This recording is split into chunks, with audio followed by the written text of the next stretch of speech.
In this last chapter of Serpentine Tower, we will see the possible connection between warlocks and Serpentine Tower, or rather, between warlocks and demon summoning, and some possible clues of what to do in the tower.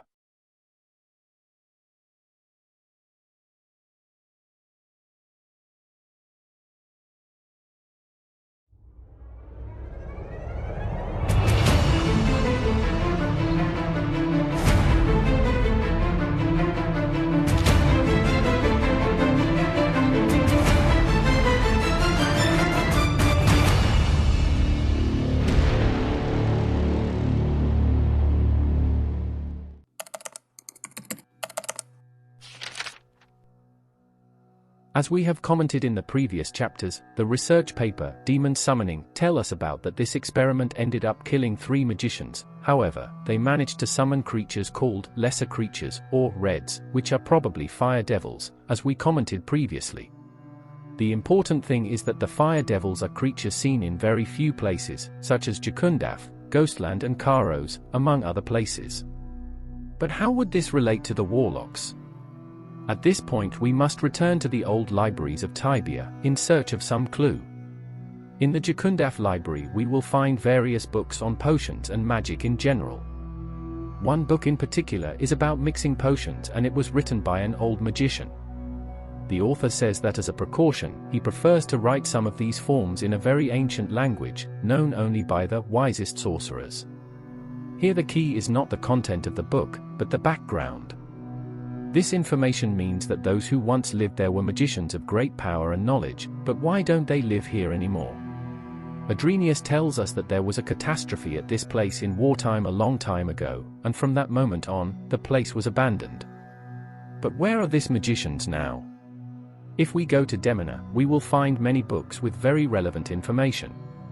But in a particular place, we will find dozens of books that we cannot read either, since they are also written in an ancient language, which we do not understand.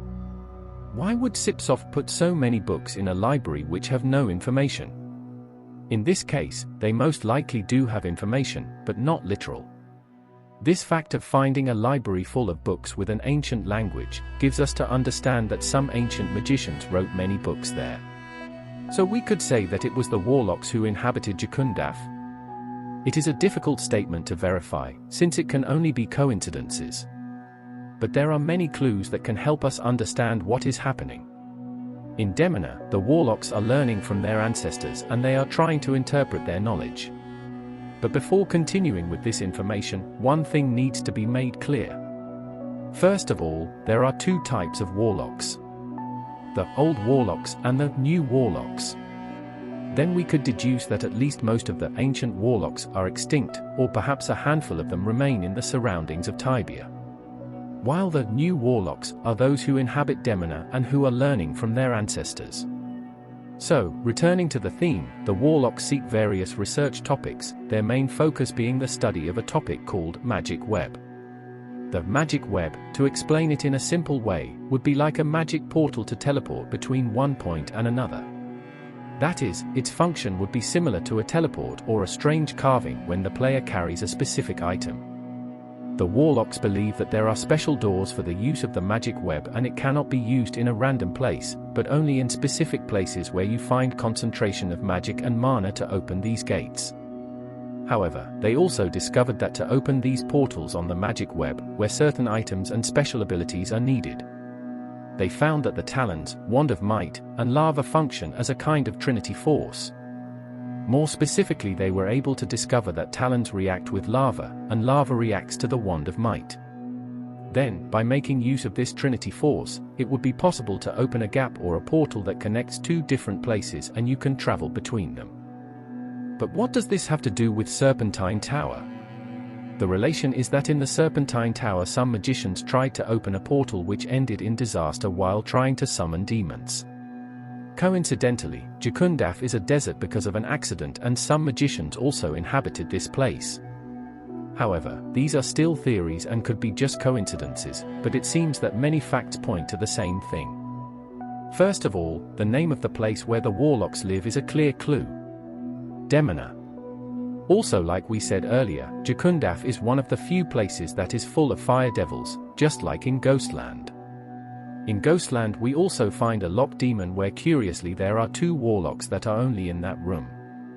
On the other hand, in Jakundaf Desert apparently Sipsoft has given us enough clues to relate this issue to demons.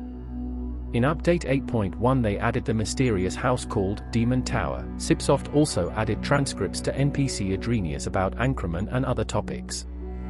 There is also the event called Demon's Lullaby, which curiously is a mother demon, which we could also relate to what was explained above with the banshees and demonic rituals.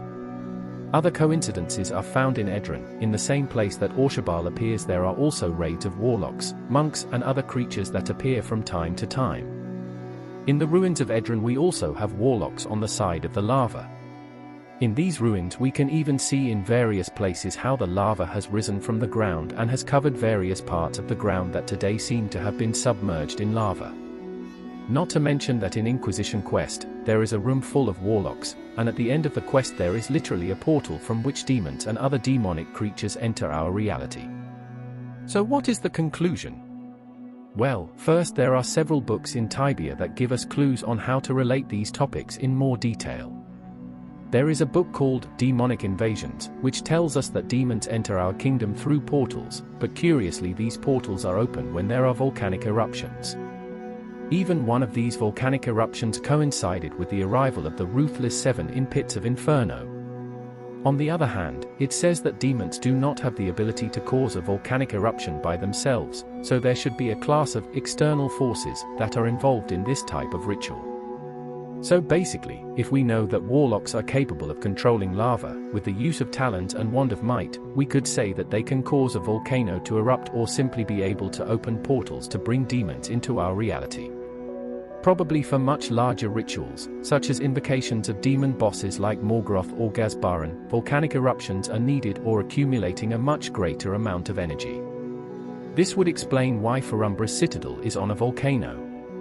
However, might be another type of rituals to summon demons, which will not be explained right now. So perhaps with demon summoning, the use of the magic web is enough. We can observe this in one of the tombs of Anchorman. Rahimos is an exiled boss punished by Akrathep for an attempted treason. However, Rahimos is one of the few creatures that has the ability to summon demons, comparable only to Ferumbras and a handful of other very strong creatures. Interestingly, in the Rahimos tomb, it is the only tomb where we find warlocks, even one respawns next to it. In addition to that we can observe the strange carvings right in the middle of the room. On the other hand, we found a wand of might, which would be the necrotic rod to the south of the room, and a crystal wand to the north of the room. These two objects are on 2 types of spellbook, but both refer to the same background, which would be the night, stars and the moon. On the other hand, the crystal wand is an object that consists of a ring of the sky in its upper part. So what can we understand from all this? In summary, we can understand that some invocations are clearly dependent on a vocation, where we could interpret the warlocks as sorcerers. On the other hand, we know that to open demonic portals you need to handle the magic web perfectly, that is, to have the ability to use talons and wand of might in the right place and at a specific time. In addition, we can understand that the warlocks perfectly handle the times of invocations, since the Ring of the Sky points us a bit to this issue, and that we can relate it to the book in the Serpentine Tower called Suns and the Stars. How does this information help us to advance in the quest? It is undoubtedly the answer that most people want to hear. But the intention of this channel has never been to make spoilers of Quest, but rather to learn and show the general public how all the topics of Tibia are related, the importance of the lore and why Serpentine Tower is the key to perfectly understand the old mysteries at once. But does this help in doing the quest? Partly yes, because you know what topics and items you can relate to, but on the other hand, it does not mean that you have to go to all these places at the same time nor you need a lot of knowledge to trigger an action. The quests are always similar, the hints are basically in the same place, or at most, a couple of hints might be in different places. But then, are there clues to what to do specifically in the Serpentine Tower as a quest? I think that the big problem in Serpentine Tower is not the lack of clues, but the huge amount of possible clues of what to do, since there are almost 40 books that all seem to point to what to do. It is only up to the players to take these clues, based on knowledge and try trial and error over and over again, until someone manages to solve it. However, I will leave the possible clues that I have found over the years so that you are not disappointed, even though I cannot verify if they will really work since I have never advanced in the quest, but I hope that you try some tests and maybe some are lucky to finally solve this great mystery.